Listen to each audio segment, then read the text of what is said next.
here to everyone. Come back tonight for this sharing. Just allow me a minute as I share my screen. Right. So the sharing tonight is with regards to transformation.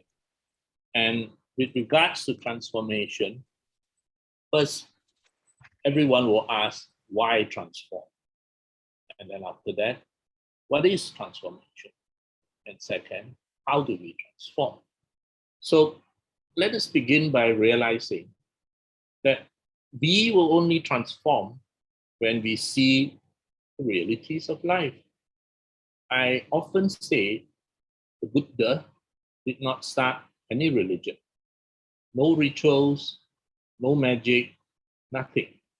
He merely taught us a way to lead a harmonious life that leads to less and less suffering, and finally to the end of all dukkha, all emotional and mental stresses.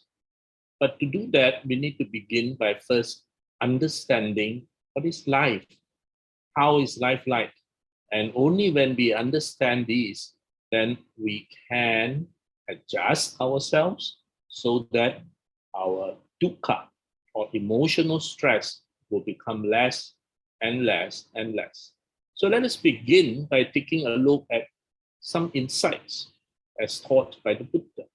And again, I repeatedly share that there is nothing Buddhist in these insights. Realities is universal. It's secular. It does not belong to any religion.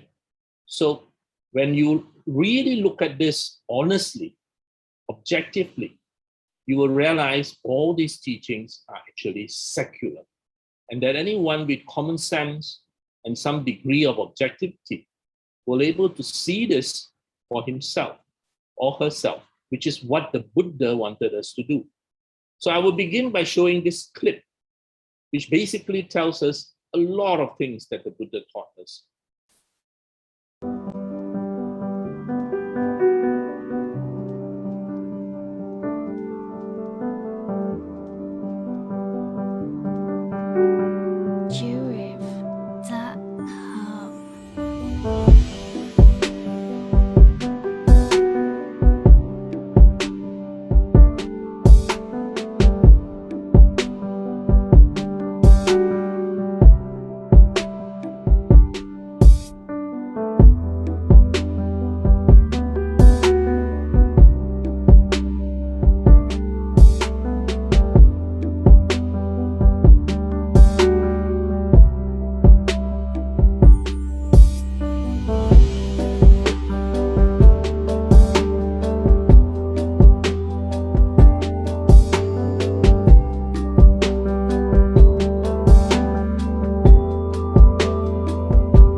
dear Dhamma family,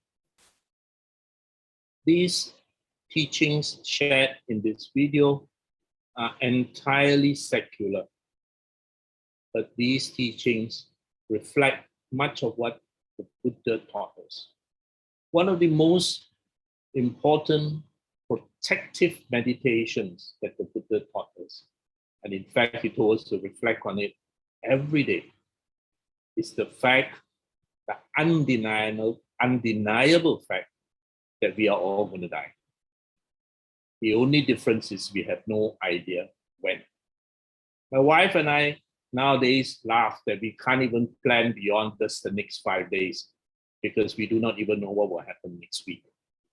So acknowledging the fact of our own mortality is part of the understanding and insight into anicca, or impermanence, and anatta, not self.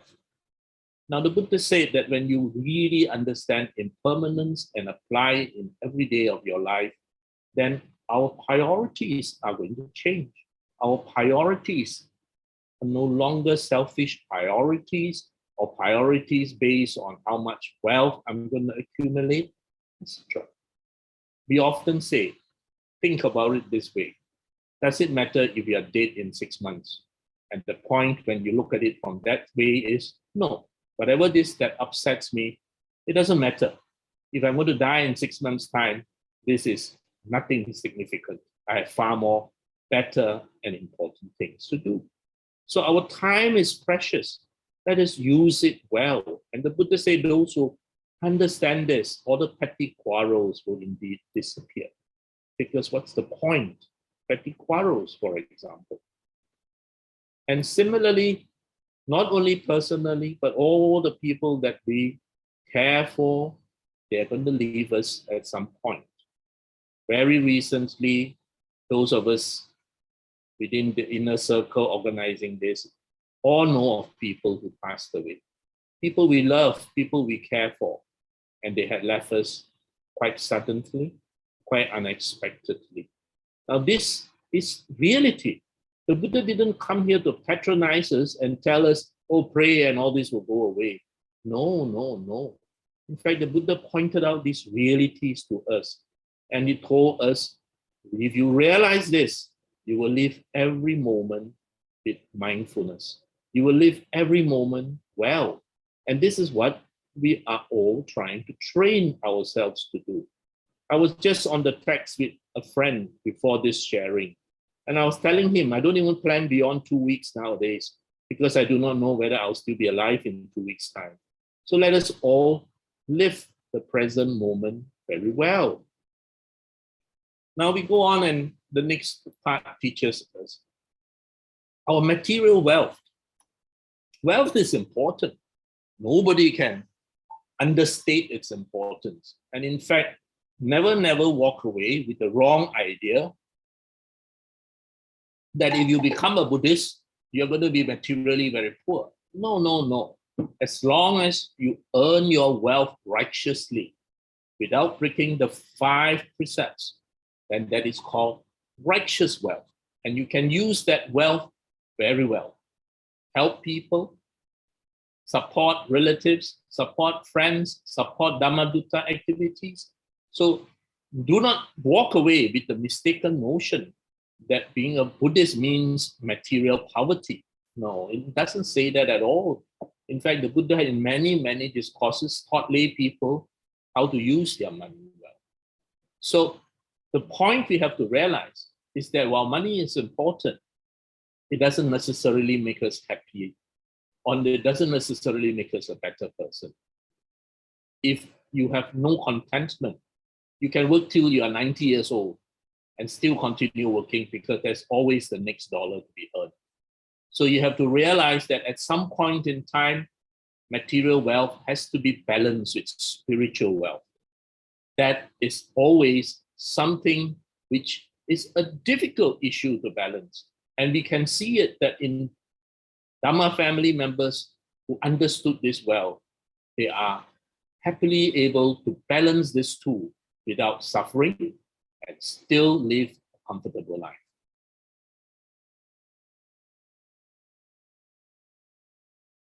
Now, this is with regards to the second noble truth. We keep craving, we keep wanting for the next thing.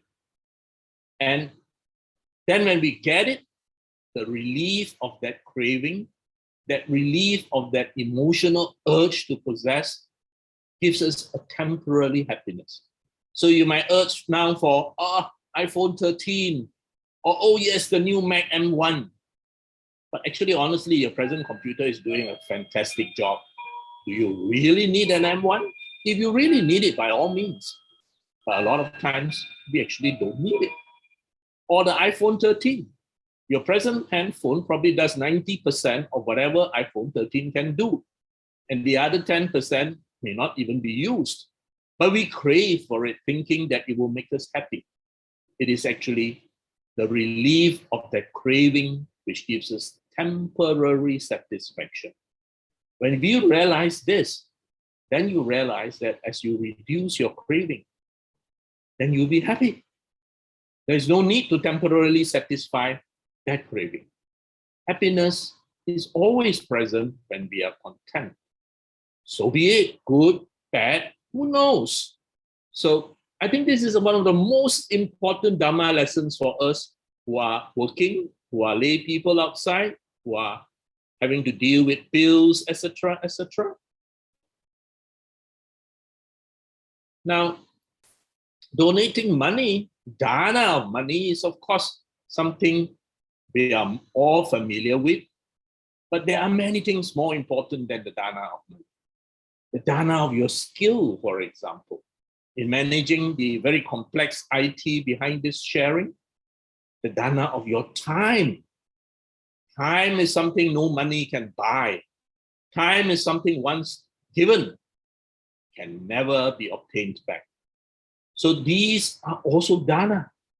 The dana of your knowledge, your skill, and more important, the dana of Dhamma.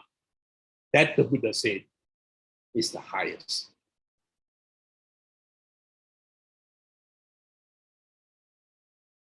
Now you can't make everyone happy, and if you try, you're going to go berserk. So we can only do our best.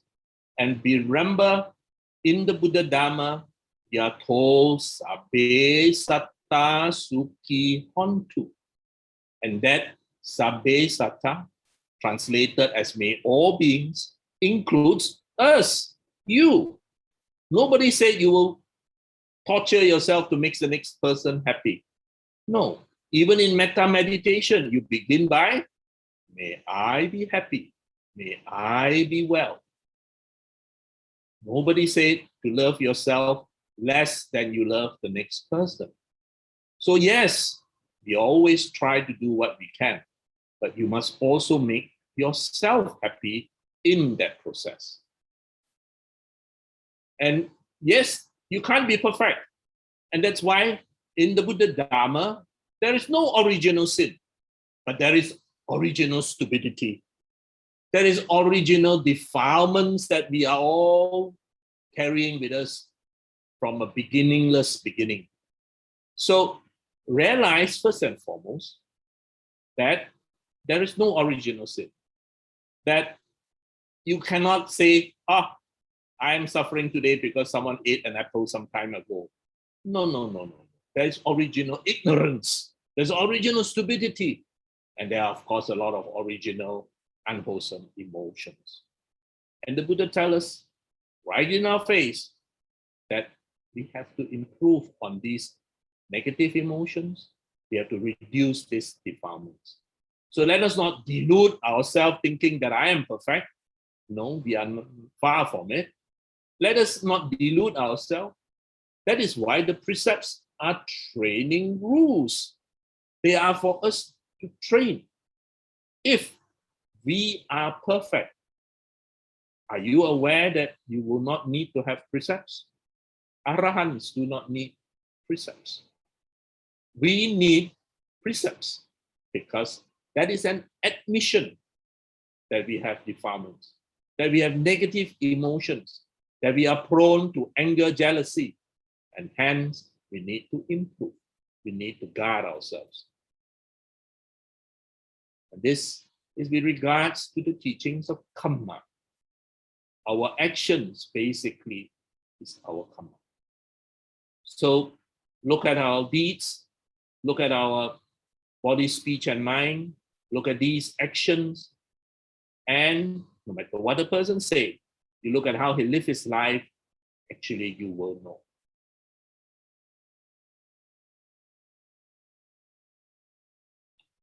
Now this is something that I think almost all serious Buddhists are aware of.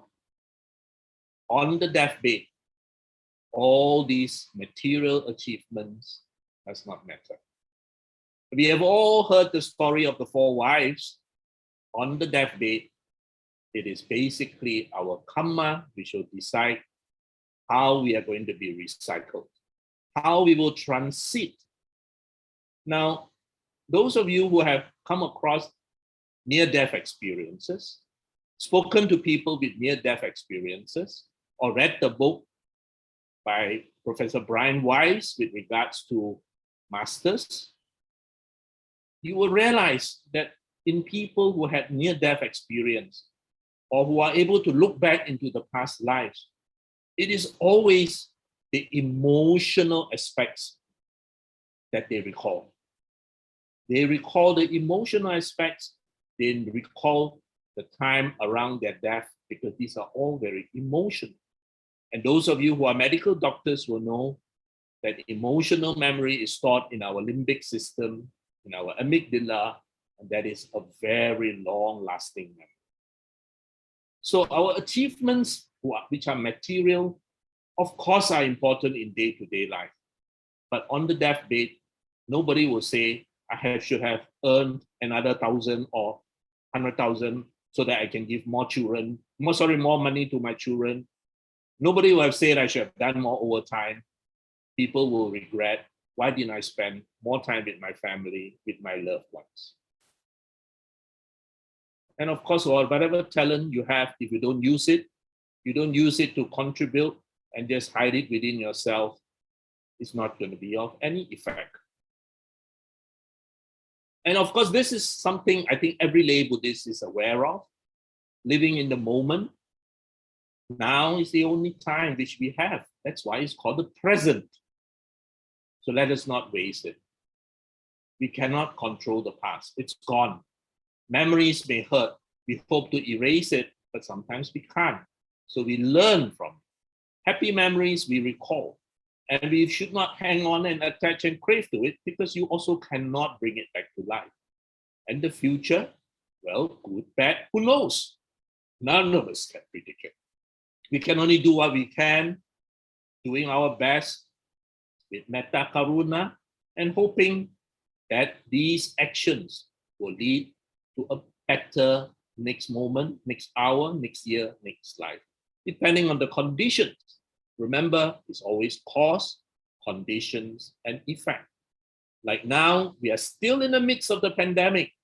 Please do not be under any delusion that it is over. It is not over. In fact, just today, I was reading within the medical blogs about a possible 4th wave hitting Malaysia. So by no means is this over.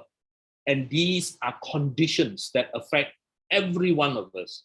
So whatever the causes we had planted in the past, it will only come to fruition, good or bad, depending on conditions. And some of these conditions, like the pandemic we are facing now, is beyond our control. So let us do what we can, do our best, and good, bad, who knows? Now, we are the author of our life's story. In our transformation, every day we are writing this story. Every day we are painting this huge mural. No one else is painting that mural. So do not expect someone to pity you or to write on your behalf or to paint on your behalf, because we are ultimately the only ones who are painting it. Let us hope that when this life comes to an end, that mural that we have painted or that story that we have written is a nice story, a beautiful mural. And of course, the Buddha taught us how to speak, how our words must help, our words must not harm, They must not be words which harm people, but trying our best to help people. And remember, I had mentioned this before. You begin by training ourselves, investing in ourselves. It is not selfish. You cannot save someone if you cannot swim. In Chinese, it is said that the Buddha made of mud. How is that Bodhisattva going to swim in the river and save someone when it is made of mud? It is just going to melt and dissolve in the river. So make sure that 你不是泥菩萨, but that you are fired well into something that can be useful instead of a statue in the beach made of sand. And when the first wave comes, it goes away. And remember, our karma is how we react. The ordinary person is afraid of the fruits. The wise person is not afraid of the fruits. The wise person is afraid of the seeds that he plants. So again, there's a Chinese saying that it is the ordinary man that is afraid of the fruits, but the wise man is afraid of the seeds. So whatever that happens to us now are the fruits. How we react to it is the seeds that we will plant for the next day, next month, next year. And that we should plant very carefully. So brothers and sisters, of course, we can enjoy the material pleasures, food, entertainment that whatever righteous wealth you have earned can provide you with. But do not forget that it is temporary, it is fleeting. So do not take refuge in them because they are anicca. Yes, enjoy them and let them go. You cannot take refuge in them. The only refuge you can take is in the Dhamma within yourself. And that's why you have this saying, be an island, a dipa, or be a light. Dipa can be island, it can be light. So often you see it as interpreted as be an island to yourself or be a light to yourself, because that is the only ultimate thing that you can rely on. And that's why the Buddha, in his very last admonishment to us, is to strive on with diligence. He can only show the way. We need to strive on with diligence. So our ambition, in this case, is to improve ourselves. It will not happen if we do not transform. So you must understand, I must understand all that I shared myself. And with that understanding, I must decide that I will transform myself. So how do we transform? The next video, a short one, will tell you a lot of hints on how you can paint a beautiful picture or grow a beautiful garden.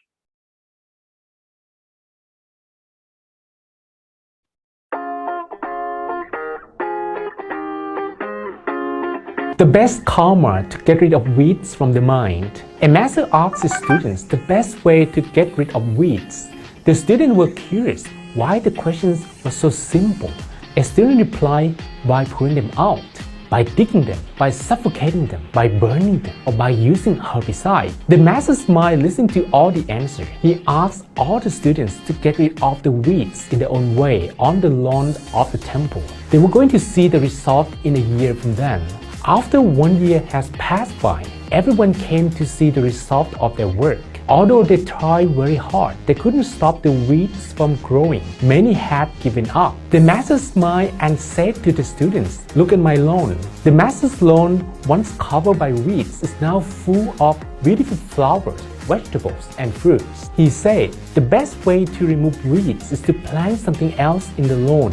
When you take care of those plants, the weeds can't stay there. This is also true for our mind. If we don't want our mind to wander aimlessly, worry about the past, or the future, or stay full of negative thoughts and sadness. We should consider filling our mind with positive karmas and make it more beautiful. Once the mind is beautiful with positivity, it is protected from weeds, which is in this sense are negative thoughts and emotions.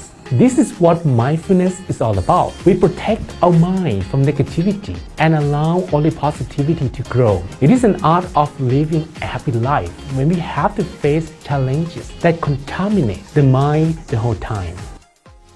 The Dharma brothers and sisters, please plant beautiful flowers. Now, sometimes we have a lot of thoughts, a lot of unwholesome thoughts, and we need to replace that unwholesome thought with a wholesome thought. That is one of the techniques which is used. Sometimes because of emotions, Sister Eileen may be upset at work, Brother Joseph might be upset with students, whatever, but we are all upset by various things beyond our control. And being humans, being unenlightened, our emotions tend to flare. So we can try to replace an unwholesome thought by occupying the mind with a wholesome thought. So do familiarize yourself with something which you will associate with wholesomeness. So for example, it can be something so simple as just silently running across in your mind, Buddhang Saranang Gacchami, to calm yourself down. Because you associate that with the refuge in the sympathetic, kind, compassionate, peaceful Buddha. Or it can be silently in your mind, running through the Metta Sutta, or for those who are familiar, silently in your mind, running through the Heart Sutra. So whatever it is you're using, you're replacing an unwholesome thought with a wholesome thought. And that is why I think it is important that in the process of transformation, that each of us do try to be familiarized with at least something very simple that we associate with wholesomeness. That even not just now in an emotional state, but on your deathbed, as your mind is distracted by so many things, you can still still it and focus on something that you associate with wholesomeness. Now, the next clip is a little bit longer, but it shows us very clearly, dear Dhamma family, how this transformation of our mind is so important.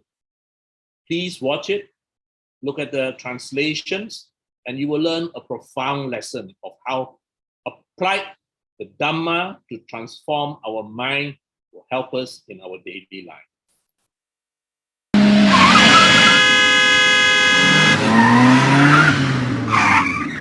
โอ้โหอ้นตีนกูแต่เช้าเลยโอ้ใจเย็นใจเย็นใจเย็นพี่ก็มากับผมไม่เห็นว่าปาดหน้าผมก่อนนะนี่ลงไปตบแล้วเป็นเจ้าถนนเหรอหายใจก่อนหายใจอยู่กันลมหายใจกันมึงไปตบมันแล้วมันจะได้อะไรไหนขอรู้ประโยชน์หน่อยจะเอาเลือดมันออกอ๋อเหรอให้มันรู้ว่าผมเป็นใครเราเป็นใครดูสิเราเป็นใครดูหน้าเราตอนนี้ใช่เราหรือเปล่าเราเป็นพ่อของนี่ลูกน่ารักนะเราเป็นสามีที่น่ารักของภรรยาที่เซ็กซี่แต่พี่เข้าข้างมันอ่ะพี่รู้จักมันปะเนี่ยถามจริงเลยไม่รู้เลยก็มากับมึงนี่แหละท้าทายเหรอมันอาจจะพึมพำอะไรของมันก็ได้เขามีกล้องนะเดี๋ยวนี้เขามีกล้องเขาถ่ายเรานะถ่ายไว้เลยตอนเลือดมันออกตอนกระดูกมันหักถ่ายเอาไว้โอ้โหมีเลือดยิ่งดีเลยแล้วลูกเราไปกดดูเมียเราไปกดดูแชร์กันที่โรงเรียนอนุบาลลูกพ่อเป็นอันธพาลโดนออกจากงานเอาละตกงานเผลอๆกูว่ามีปัญหาครอบครัวเลิกกันเผลอๆมึงลงไปนะมึงโดนมันยิงด้วยมึงรู้ว่ามันอาจจะมีปืนก็ได้ยิงมึงพิการมากไม่เอาตายนะเมียมีผัวใหม่ลูกต้องไปอยู่กับใครแล้วผัวใหม่จะพาลูกผมไปกินไอติมไหมนานสิกูว่าเผลอๆมึงผัวใหม่โรคจิตละเมิดทางเพศลูกมึงอีกลูกมามีปัญหาติดยานั่งสายมันเนาะแค่จะลงไปตบแค่นี้เองเปลี่ยนชีวิตเด็กคนนี้เลยนะลงเลยจังหวะนี้ต้องลงไปแล้วลงเลยกระทืบเลยก็แค่โดนถ่ายคลิปแค่นั้นเองโพสต์ทั้งโลกโซเชียลดังคน70 กว่าล้านคนรู้ว่าเราอันธพาลแค่นั้นเอง ขึ้นศาลปี2 ปีพี่ใจเย็นดิเฮ้ยไม่ลงไปสาวนะพี่เปิดประตูให้สังคมมันแย่พอแล้วพี่อ๋อไปยังพี่ไปนี่นะอันตรายนะบนท้องถนนมันอันตรายโอ้เราต้องอย่าใจร้อนนะ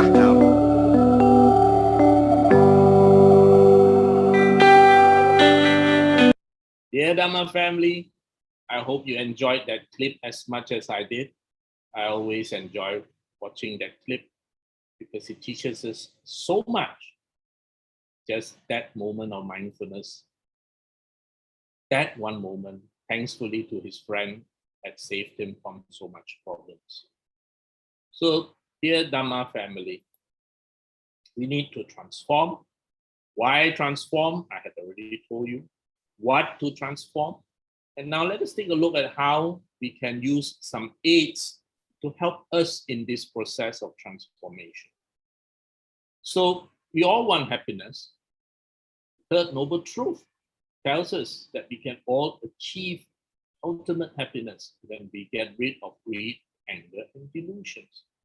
But as long as we are not enlightened, we will still experience a lot of dukkha, a lot of negative emotions in the course of our interaction and our work. Of course, if we can have that little instrument from the men in black and just zap ourselves to forget everything, then that would be wonderful. But of course, you and I know that does not exist. So let us learn from it. We can all learn from yesterday or last year. So what distinguishes the Buddhist way is that the Buddha wants us to use our human intellect, our rational mind when we deal with these disturbing emotions. Exactly like what the friend was doing to that very emotional driver. The friend was the rational mind. The driver was the very emotional mind. The rational mind versus the emotional mind. And if we are alone by ourselves, then that conversation will have to be within ourselves. And as long as we remember interdependence, like he describing to him how an act like that will affect your wife, your daughter, etc., your work. And then remembering we have to be harmless, then we will act with more compassion and non-violence, all of which are emphasized in that short video clip. Now, where do most of us spend most of our waking time? The majority of us, from Brother Jusing to Sister Eileen, to Brother Joseph, to Brother SK in Australia, all of us, we spend a lot of our waking time at work. And for many people, they see their bosses more than their spouse. And we spend more time and energy dealing with co-workers than even with our own children.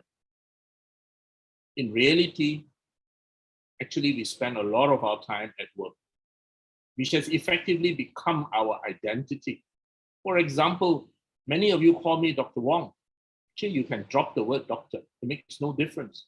But that has become our identity.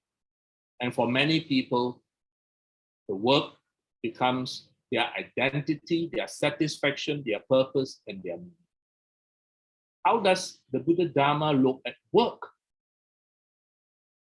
Now, because we spend so much time at work, it is also the place, either digitally or virtually or in face-to-face, where we also see the fundamental realities of life.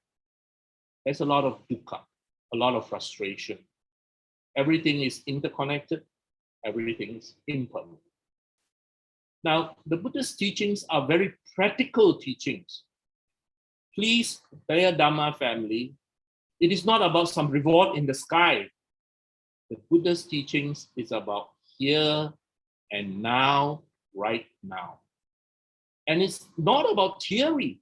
So please don't get lost in some Abhidhamma somewhere and then you give up. It is a way of applying understanding and insight into our everyday lives so that we can live better, more harmoniously with other people, and reducing our emotional stress and improving ourselves. So remember, it's a middle path. In the very first teaching, the Buddha taught about gratitude when he when he paid homage to the Bodhi tree that sheltered him in his quest for enlightenment. And then he taught the middle path. And in the middle path, we are all aware that it is neither self-indulgence nor self-mortification. Both are useless. They do not, in the end, lead to happiness. So as Buddhists, let us keep to the middle path. Now, the Buddha exists within every one of us at every moment. A lot of times, it is sleeping. The late Venerable Dhammananda's last discourse before he passed away, where is the Buddha? The Buddha is not out somewhere, not in some realm somewhere. The Buddha is within our mind. The Buddha exists within all of us. And every time we had moments of mindfulness and insight, when something woke up this Buddha mind from slumber, when we act on what is right and wholesome instead of what is easy or desirable, we become momentarily freed from our defilements. So we use the Buddha's wisdom when we choose right livelihood and be a good employee.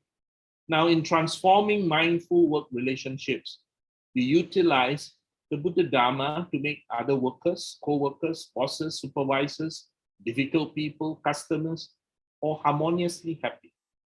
And we achieve this by utilizing the 4 Brahma Viharas in our workplace, in our work relationships. So we have to be aware and careful and conscious of what we do. A lot of the time, unfortunately, we act automatically based on emotions, just like the driver of that car. But we can train to have more and more awareness to perceive ourselves. And when we can do that, we will act in a much more gentle way, wholesome way.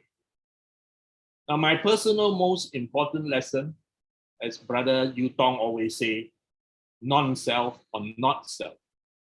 If you truly understand non-self or not self, you'll be like that Muslim cloth, letting unpleasantness, letting disturbing emotions, unhappy events flow past that Muslim cloth. You know, we don't have that instrument from Men in Black to just zap and make it disappear. But when you understand anatta, not self or non-self, then you can let that emotion or that unhappy moment or that burst flow through you, like in this Muslim cloth. This is taken from the Punna Sutta. And in the Punna Sutta, the Venerable Punna was given instructions by the Lord Buddha. And then the Lord Buddha said, where are you going to go after you've learned this? And he said, I'm going to go to Sunaparanta. I tease my Singaporean friends by telling them, is Sunaparanta Singapura? I don't know. But anyway, there's a place at time called Sunaparanta. And the Lord Buddha said, Punna, the Sunaparanta people are fierce. They are rough. If they insult and ridicule you, what will you think? And the Venerable Punna replied, if they insult and ridicule me, I will think these Sunaparanta people are very civilized. They do not hit me with their hands. That is what I will think. And the Buddha said, what if they hit you with their hands? Then he said, oh, they're still very civilized in that they don't hit me with a cloth. And the Buddha said, what if they hit you with a cloth? Oh, very civilized. They don't hit me with a stick. What if they hit you with a stick? Then he says, still very civilized. They don't hit me with a knife. And you know, it goes on. It was the mental attitude that Punna had. He truly understood. It was like a Muslim cloth. All these things flowed through him without stopping. And this, I think, is a very important lesson. Now, the Buddha's teachings always return our attention to our mind. Any serious student will know that. And hence we can follow the path of awakening no matter what anyone else around us is doing. We might be angry, we might lose our job, we might have a bad day, but still you can utilize that to help you on the path to awaken. Because karma, that action, that book that you are going to write, that painting that you are going to draw, all that is done by ourselves. No one is going to write that book or paint that picture. No one is going to plant that garden. We have to do it ourselves. So it is so refreshing when you realize that in the Buddha Dharma, our work is part of the Noble Eightfold Path. Right livelihood. So our work must also now become our spiritual practice in this transformation, because we spend the most of our time not in a temple or BGF or Subang Jaya or in a retreat center, but at work. And Buddhist spiritual practice comes down to mindfulness, generosity, precepts, and these can be done even in the workplace.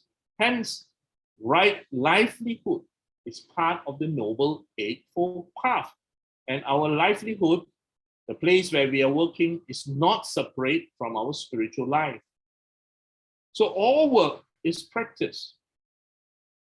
And when we undertake even the most mundane task as a form of spiritual work, then work and spirituality becomes one. So right livelihood, dear Dhamma family, please remember, this is one of the factors of the Noble Eightfold Path. The Buddha brought our working life into the spiritual life. He brought spirituality into our work life. So Sister Eileen, bring spirituality into prayer. Hui Shan, bring spirituality into university. So no matter what our work, it could be something so mundane as someone who is a garbage collector, but in the spirit of love and service, he could well be on his way to awakening. There's no question that garbage collecting is right livelihood, while a high-paying position, a powerful position in a corrupt and greedy field may not be. So whatever our job, start there, adopt the right mind, and take the first step. Now, sometimes you may find that the job is not suitable. Let's say your job involves gambling, or your job involves selling, trading things which are not very good, alcohol, for example. Well, you might find that, oh dear, this is making me more and more unwholesome. Then yes, you can plan to change it, but your responsibilities may not allow an immediate change. Now, Darth Vader had a horrible job, but even he changed in the end. Those of you who know the original Darth Vader from the original Star Wars series will know that he turned back to the bright side of the Force when his love for his son overwhelmed his greed for power. So here I have a picture of Darth Vader taking refuge before the Buddhist flag. So while, yes, we will speak out, we will take a stand when we think that things are not right, but when things are finally shown to be wrong and not able to reconcile with our lives, then walk away, like what Darth Vader did. I love this picture. So are we making our workplace a better place, or is our workplace making us a worse person? Well, only you can answer that question. And some battles are won in actually losing. Why transform? What to transform? How to transform? I'm trying hard to share.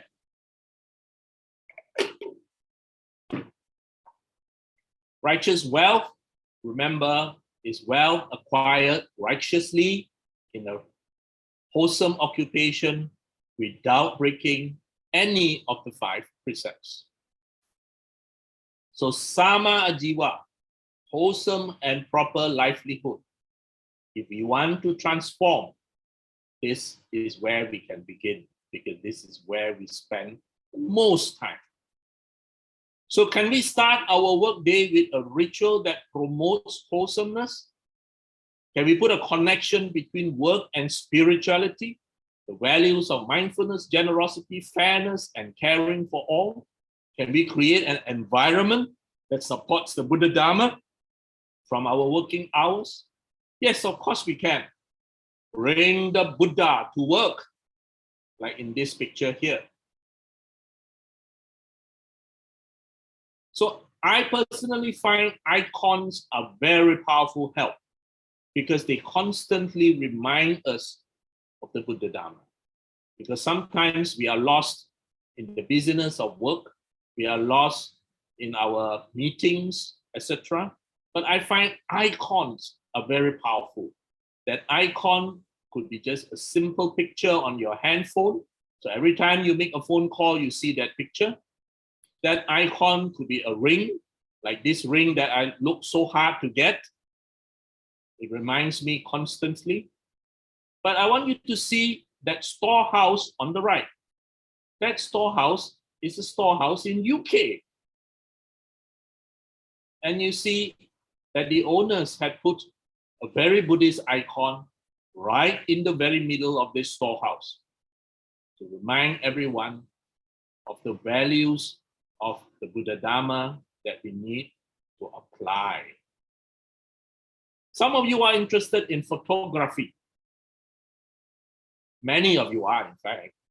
How many of you are aware that the Canon camera, so popular among so many of you, originally the word Canon is Kwanon, the Japanese word for the Bodhisattva of compassion?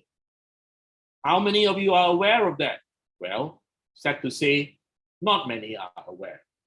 But the word Kwanon was the original name. And that word evolved with time to become Canon because they found many parts of the world people were unable to pronounce this word. So to anglicize it, it became Canon. So you got your Canon photostat machine, your Canon printer, your Canon camera, and if you look at the logo,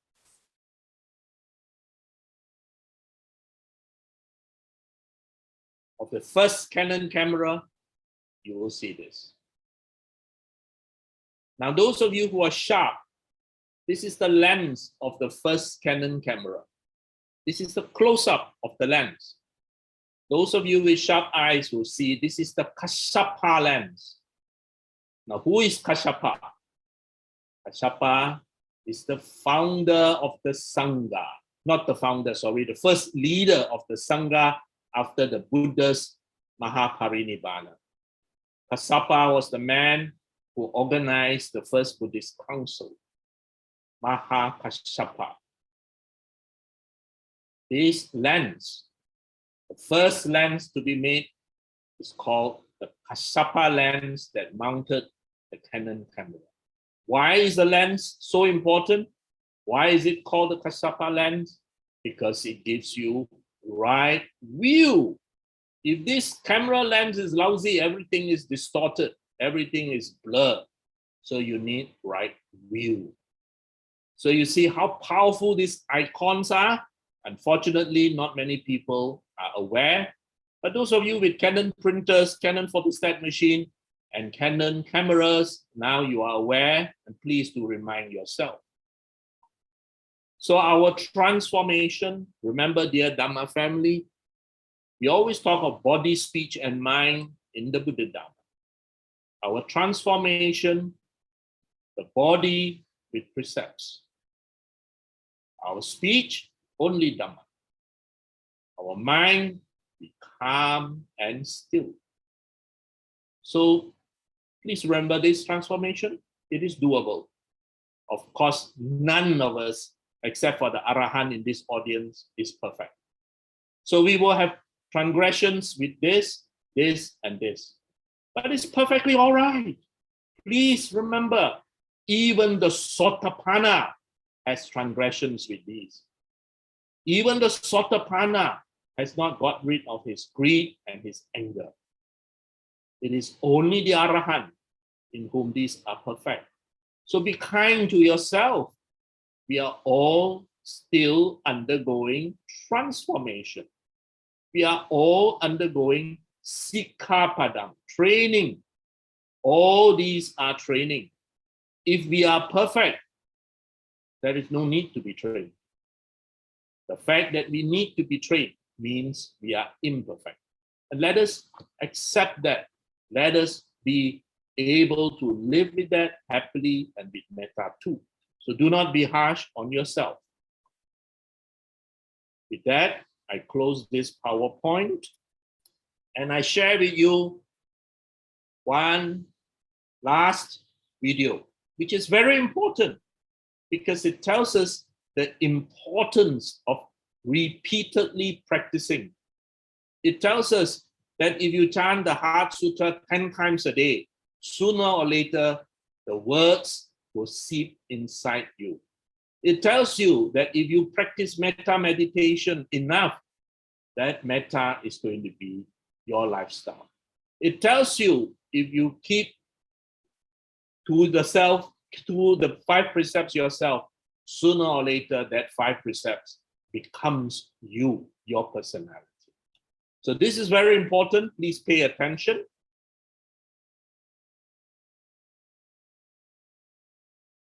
Because my question to you is, what do you practice every day? What do you practice? Because what you practice, you are going to get good at. What do you practice? Do you practice joy in your life? Do you practice peace in your life? Do you practice happiness in your life? Or do you practice a lot of complaining in your life? If you complain, you're going to get really good at it. And you will get so good at it, you will find fault with everything. Even when there is no fault that a layman cannot see, you being an expert will see it. What do you practice? Do you practice anger? Because if you practice anger, you're going to get very good at it. In fact, you're going to get so good at it that the most trivial thing,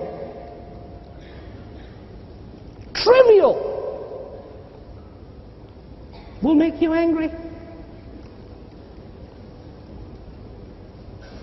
Like sitting on an airplane and seeing the seat across from you somehow looks better than the one you have been given.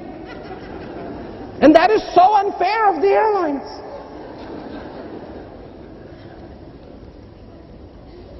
What do you practice?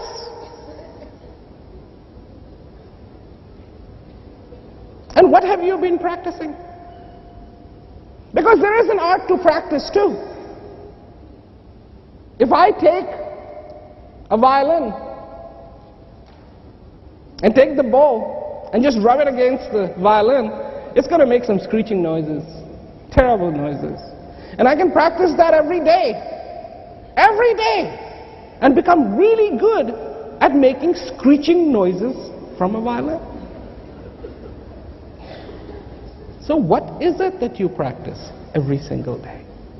From the time you get up to the time you go to sleep, what do you practice? Do you worry a lot? Because if you practice being worried, guess what? You are going to get good at it.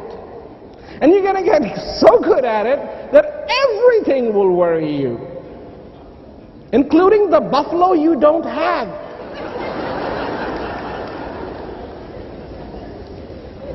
Because you will get good at being worried. So then I propose, if this is true that it is a question of practice,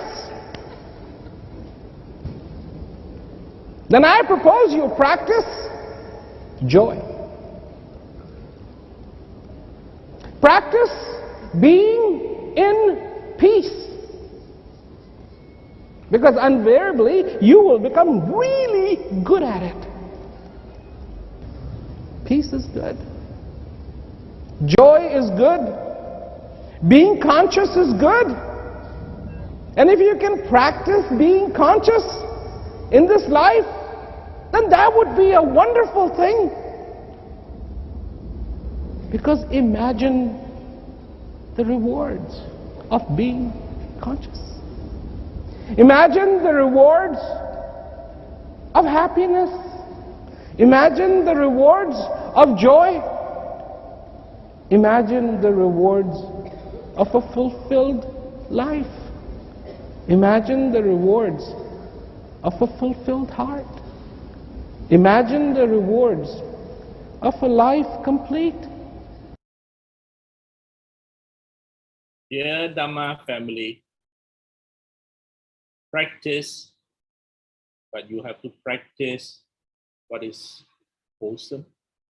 So with regards to the Buddha Dhamma, we practice dana, not of just of money, but of time, skill, knowledge, Dhamma itself. We smile to the security guard, wave to the neighbor, send some food over to the neighbor, whatever, small gestures. Just the security guard. The other day I sent some letters via the security guard of the place. We're not supposed to go in because of the SOP. And then my wife said, hey, what if the security guard don't send for you or whatever. And I said, oh, don't worry. I treat the security guards very, very well. They're all my friends. Why is it so difficult for us to just smile at the security guard as we drive past, or just a salute to them, or wave to them, when most people ignore them?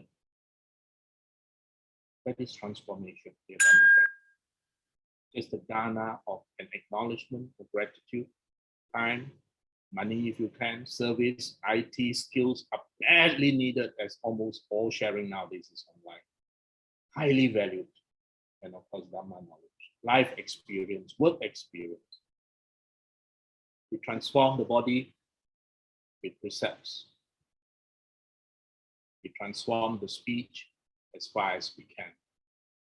As I said, none of us are perfect, except for the Arahant. And we transform our minds with calmness.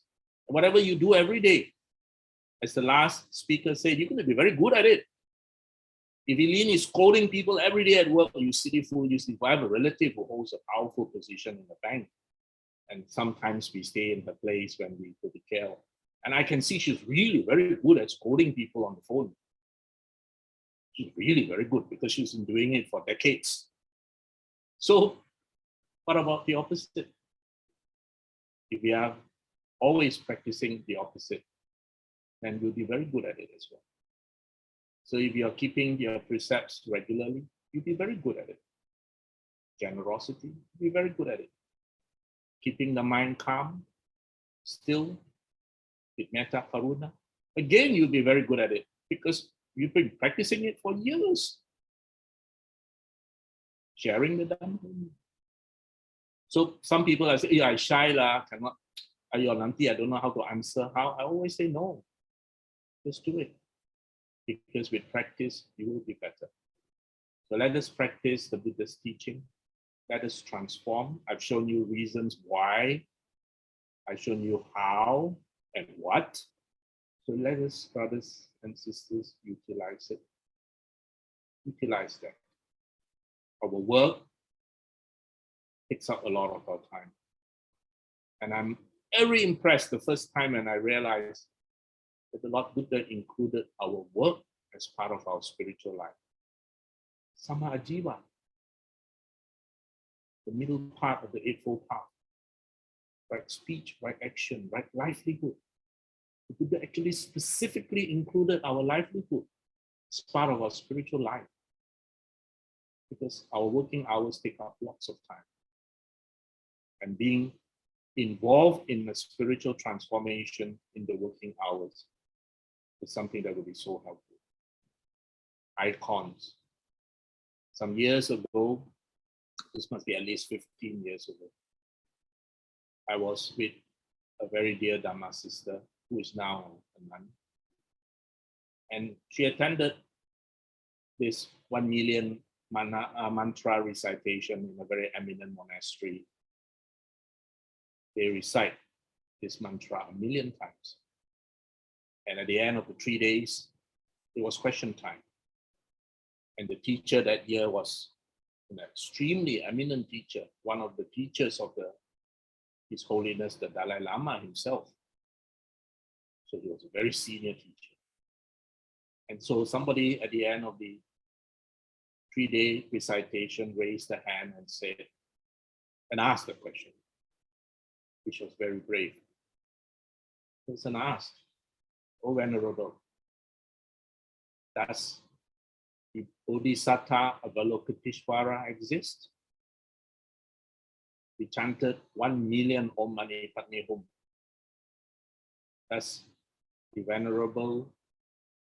Can the Venerable tell us whether the Bodhisattva Avalokiteshvara truly exists? The Venerable, without even the blink of his eye, immediately answered. He was well practiced.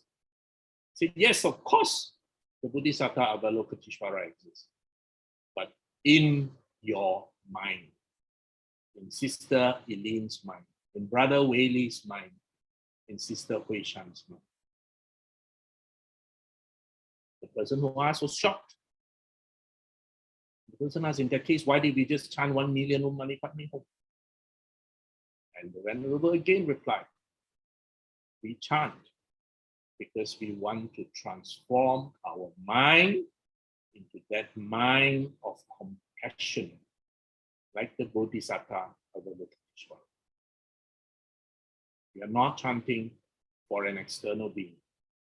We are chanting for something within us to awaken. Then the person who asked a question in frustration, obviously, because the person then said, in that case, why should I chant Om Mani Padme Hum? I might as well chant Coca-Cola 1 million times. Everyone thought the Venerable would be stunned or shocked or don't know how to answer. But the Venerable smiled. And again, without a blink of his eye, he replied, that will be fantastically wonderful if you can chant Coca-Cola and develop the virtue of compassion as seen in the Avalokiteshvara icon, as seen in what we believe to be the endless compassion of the Bodhisattva. If you can chant Coca-Cola and develop that, by all means chant Coca-Cola. Because while the icon of Avalokiteshvara may be seen in a center, in a monastery, or at home, the icon of Coca-Cola is everywhere. You cannot escape it. So if every time you see Coca-Cola and you become like the Bodhisattva Avalokiteshvara, awaken in your mind, and you become just like the Bodhisattva, compassionate and kind, then he would have served his purpose. Because the transformation is not external. The transformation is internal. That is one of the most profound lessons in Buddhism that I learned. And I strongly take the view that icons do help us because it brings our attention back repeatedly. So with that, dear Dhamma family, I return this to Brother Bobby. Thank you very much. Thank you, Dr. Wong, for the very practical sharing. There's a question from Brother Wei Kin from Putra Heights.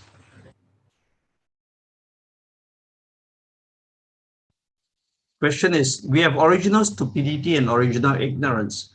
If we are originally ignorant beings who have always wandered in samsara since the beginning past, who possess or only contain samsaric or originally ignorant mental content and mental states, how could we ever develop the volition of seeking the transcendent if we are originally ignorant? Volition to seek nibbana come from? How does a non-ignorant volition arise from an originally ignorant mind? Well, I pity Brother Bobby with the tongue twister of a question here. And Brother Wei Kian, why do you think the Noble Eightfold Path begins with right view? Nothing will progress if there is no right view. It is only when you have the right view, at least a glimpse of it, that is when you want to seek something beyond this mundane. Now, remember, if you look at the statistics of the audience who follow our series, which we look at every time after the sharing, you will find that the majority of the audience belongs to the second phase of life, senior people. Why is it often that you do not see so many young people in these sharings? Well, my personal take on this is very simple. Many young people have a better life than the Bodhisattva Siddhartha. We seem to appear surprised when we read that his father Suddhodana protected him from all the pains and all the sufferings and all the ugly sides of the world. And we say, oh, yo, like that one. But when you look at it, every one of us who is a parent here is doing the exact same thing. Even more than what Siddhartha had. Siddhartha didn't have aircon. Our children grew in aircon rooms. Our children had maids from the time they are born. Seriously, I'm not joking. And as soon as they can drive, they have a car. They had even better lives than Siddhartha. So when you have such good lives, and when we as parents provided them with every essential gratification within our means, so they want a PlayStation, we buy a PlayStation. They want a new handphone, we buy a new handphone. Or they want a new computer, we buy a new computer. Do you, Brother Wunken, think they see a need to end dukkha? They will only see a need out of dukkha when they have seen dukkha. And that is why the Buddha, after his awakening, if you recall, he initially felt that the people of even his generation, so much a generation seeking after sensual gratification, will find it against the stream of walking this path. Because people would rather have sensual gratification, providing temporary relief, than doing what we are doing now. It is only when you have seen dukkha that you will transform. I know of close personal friends who used to drink like fishes, stay up late in pubs. Oh yes, in the name of doing business. Yeah, of course, very successful. But it is only when they see dukkha, and it literally punch them in the face. And that's when they turn 180 degrees and decide, I need to get out of this. Because yeah, the pub, etc., only a temporary shot of opium.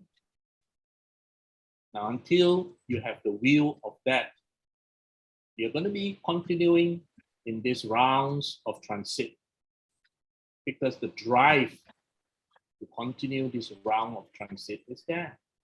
Remember the 4 upadanas, the 4 attachments. Upadana means fuel. They are the fuel which literally drives your recycling, your transit. And what are these upadanas? Okay. One of the most important is our need to satisfy all these cravings and desires. We have lots. And if you see a lot of people, even to their very last day, they still hold on and refuse to let go so many cravings and desires. To the ones who are well trained, like a brother who passed away recently, we can see the complete opposite. He literally let go of everything. He was ready. So Brother Wun Kian, the short answer to your very long question is that you must first have some insight into the realities of life that will make you have the drive, the samvega, that urgency to say, I need to go the opposite direction. All right. Thank you, Brother Bobby. Thank you, Dr. Wong. A comment from Bikash Kumar. Dr. Wong, I'm a little in disagreement with you because practices means doing consciously, but you are giving example like angry. Worry is what happens by default, by nature. Actually, we need to be aware of it. It's only then can we stay away from it. Facebook, this is Facebook in BGF. Nothing in disagreement, isn't it? Isn't that exactly what I said? You have to be aware of it, to be conscious of it.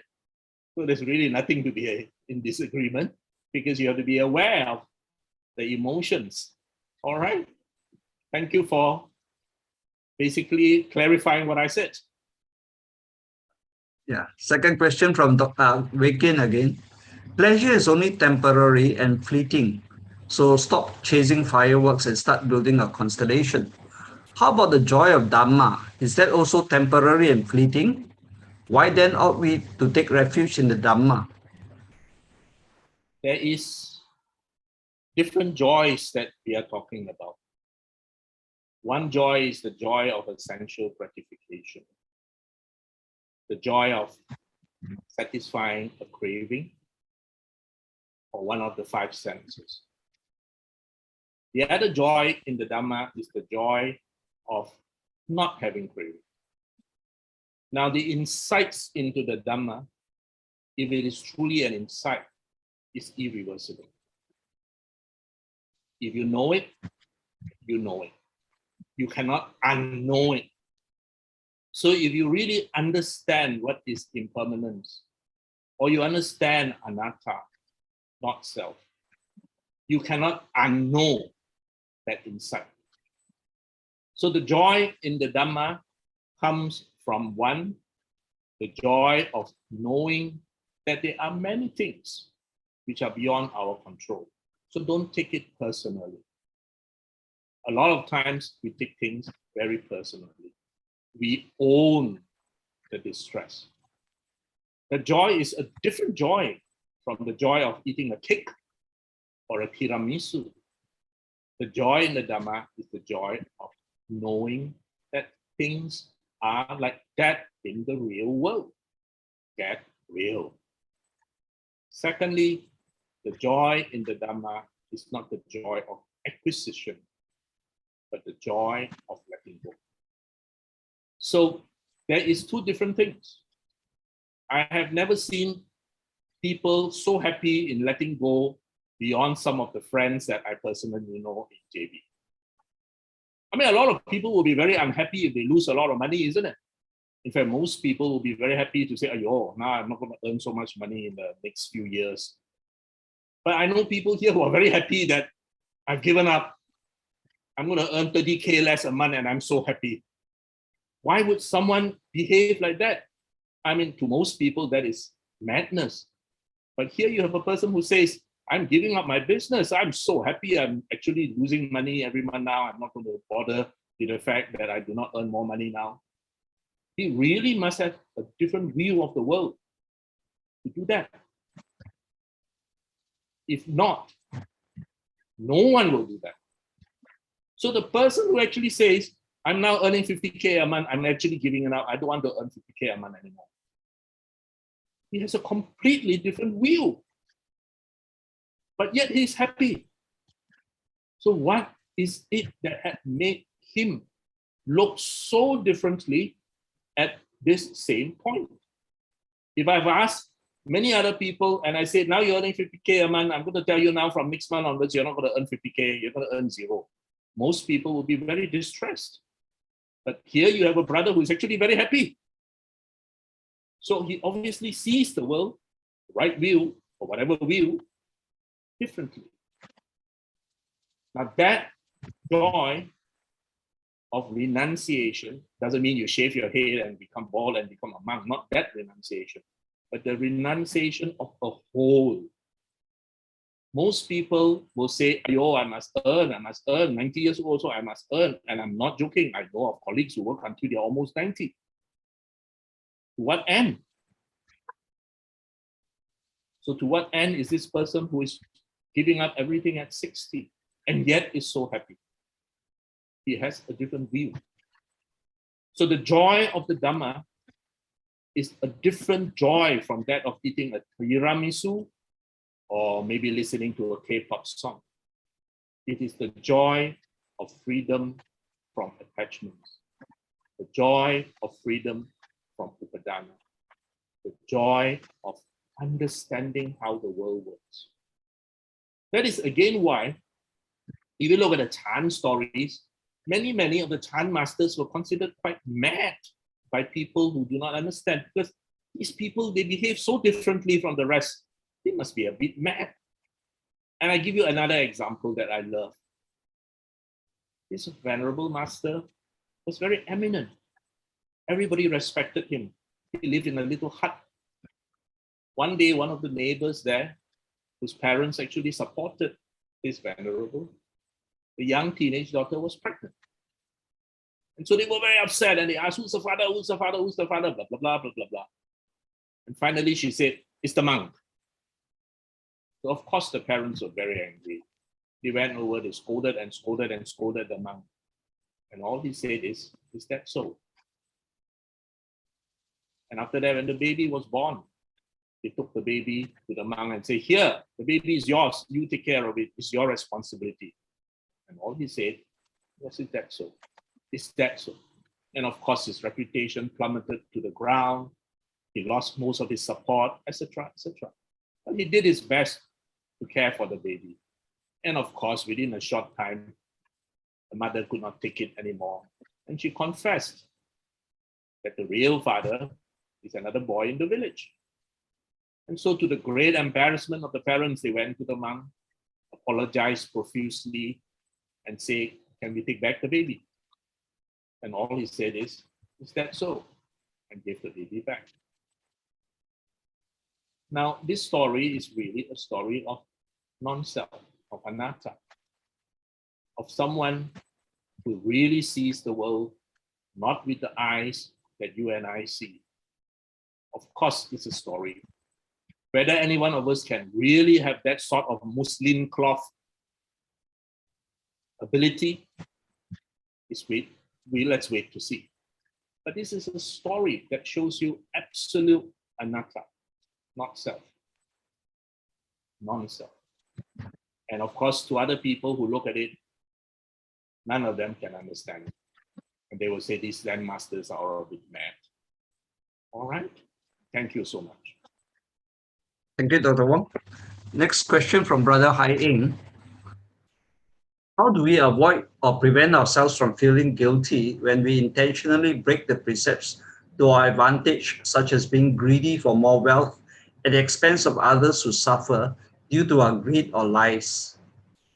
Well, first and foremost, of course, as I said, we try to learn a lesson from it. We are always learning. So we try and learn our lessons from it. And after we learn our lesson, what we can do is to make a pledge to ourselves that I will try my best not to do it again. And after that, you must look at this magic that I have in front of me. Look at here. And after you look at here, I will press and the light will flash and you will forget. If only it's that easy. Ajahn Brahm used to teach us, write it on a very special paper. Write it all down on a very special paper. And that paper is called toilet paper. And after you've written it all down in great detail on the toilet paper, you must fold it very carefully, Ajahn Brahm said, and put it where toilet paper is to be put, in the toilet bowl, and flush it away. So the point is, remember, these are training rules. They are not commandments. If they are commandments, there is no hope for me and for most of us. They are not. They are training rules. We know we are imperfect. And that is why we need these training rules. If I'm perfect, I don't need these training rules. The fact that I need them means I'm imperfect. So remember the lesson. Remember this pen. Remember the toilet paper. I find the toilet paper very useful. You are not the first person who asked me this. People have come to me and told me very, very sad stories. And I had to tell them the toilet paper thingy. And I say, yeah, of course it hurts. Nobody denies. But you have to forget it after you pledge to do your best from now on. All right? Remember, cause, condition, effect. None of us are perfect. Under certain conditions, we will do things which we ourselves also consider ourselves as unexpected behavior. All right? So that's partly anatta. I'm not going to go into another story, but there's another story with relation to this, which actually tells you that's why you are anatta. You're basically cause, condition, effect. You think you have 100% control. Actually, you don't have 100% control. Okay? We are all just creating a future, endlessly creating. So we do our best.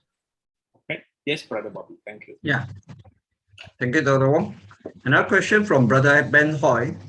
Dr. Punna, in this modern era of comfortable life, will it be more challenging to achieve Sotapanna due to having more material happiness versus spiritual happiness? Brother Ben, the answer in short is no. Big capital N-O. The reason is, it is probably easier for you to be a Sotapanna now than, let's say, 300 years ago. Why do I say this? Why? Basically, a Sotapanna is a Sravaka. He's a listener. He learns. Basically, a Sotapan, a stream enterer, is someone who has entered the stream of the Dhamma. And so what does a Sotapan require? A Sotapan requires the very foundational knowledge of the Buddha Dhamma. 300 years ago, forget even the Buddhist time, just 300 years ago, it would have been difficult for an average person to have access to this knowledge. First, people were not educated. Even if they were given a book in Pali, how are they going to read it? Second, you do not have all the resources that we have today. If you go back 2,600 years ago to the Buddhist time, you will again see that the venerables who were trained by the Buddha, bare for a few who had frequent contact, like Sariputta, Mahamoggallana, or Ananda, the rest maybe see the Buddha once in a long, long while. That's why you will see, for example, in the Punna Sutta, where the Venerable Punna asked the Buddha, can you please teach me the Dhamma in brief, so that I might go back, recollect, reflect, think, meditate, contemplate, because they had very little opportunities. The Buddha would have traveled to another place. It might be next year before he will come back. So they had only very limited access compared to us today, who is spoiled for choice. Some of us were on a chat with Venerable Tukten children, month or two ago. And she told us that in her center, in her monastery, they have completely opened back again to usual. But they found very, very few people coming to the center. You can give Dhamma talks in the center. Nobody comes anymore, she said. Because over 2 years, people have acquired the great privilege of sitting at home and watching the Dhamma talk on the internet, and at the same time eating potato chips and French fries and maybe watching baseball at the side, she said, quote unquote. So she said that there is so much choice now that people don't even come to the monastery anymore. So much so that even when they do have Dhamma sharing, people will say, oh, Venerable, can you put it online? I don't have to drive half an hour to the monastery and another half an hour back. So now, Brother Ben, first, you are a Sravaka. You have all that access to the theoretical knowledge which is available to you. So please make use of it. And second, what does the Sotapan have on top of this theoretical knowledge? Is the Sotapan has got a few qualities. And one is the quality of realizing, going beyond rites and rituals. That while rites and rituals are important for collective activity, like for example, Brother Bobby led us all at the beginning, that's a collective activity that unites all of us. But that is not going to make you enlightened. All right, that's a spiritual support, especially when one is sick, one is unwell. You need friends to come and give you spiritual support.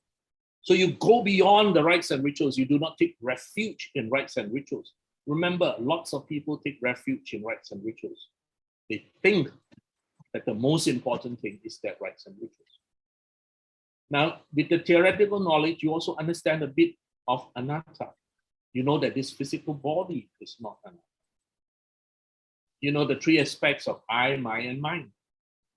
The Sotapan merely understands that this body is not I or me, but the Sotapan still has my emotions, my cup. He has not overcome that yet. And then, of course, we go on and we say, oh, the Sotapan will not intentionally break any precept. He will not break any precept which will bring him to the lower realms. All right? The Sotapan understands that this is the correct path, that the Buddha is the refuge, the Dhamma is the refuge, the Sangha is the refuge, and so on and so on. Please remember, Brother Ben, Sotapan can be a householder. That means the Sotapan can still live with his wife, still earn a living, still make money, still have children. And if you look at the history of Buddhism, you will see among them many Sotapans. For example, I'll just name a few. Anathapindika was a banker. All right. King Bimbisara was a monarch, etc. So within this comfortable life, we actually have even now a more comfortable environment to practice. Please do not think that you need to get enlightened in the jungle somewhere in the kuti. I can tell you, when you go to a jungle somewhere in the kuti, you will have to battle ants and mosquitoes. Before COVID-19, a few of us used to go to Thailand to one Venerable's center deep inside the forest. And it was fun because we ride for about 2 hours on a 4-wheel drive into the jungle, and it was very fun. But we could only go in the Thai winter, that means the month of December, because during that time it's very cold. It can drop to about 15 degrees, 10 degrees. And during that time when it's very cold, there are no mosquitoes and no ants. So, well, for us spoiled Malaysians and a few Singaporeans, that was a time where, there are no pests to come and bite us and irritate us. So it's not at all any romantic thing. In your house with your comfortable aircon and your comfortable sofa chair, etc., etc., you actually have a much more conducive environment. And now with your noise cancelling headphone, you can even block out whatever noise your neighbor's dog is making. So I think that the short answer to your question, Brother Ben, is no, you have every opportunity now for progress. In my personal view, an even better opportunity than what people had 300 years ago. Thank you. Yeah, Thank you, Dr. Wong. That's the last question. So thank you for sharing with us a very practical means of how to put the Dharma into practice.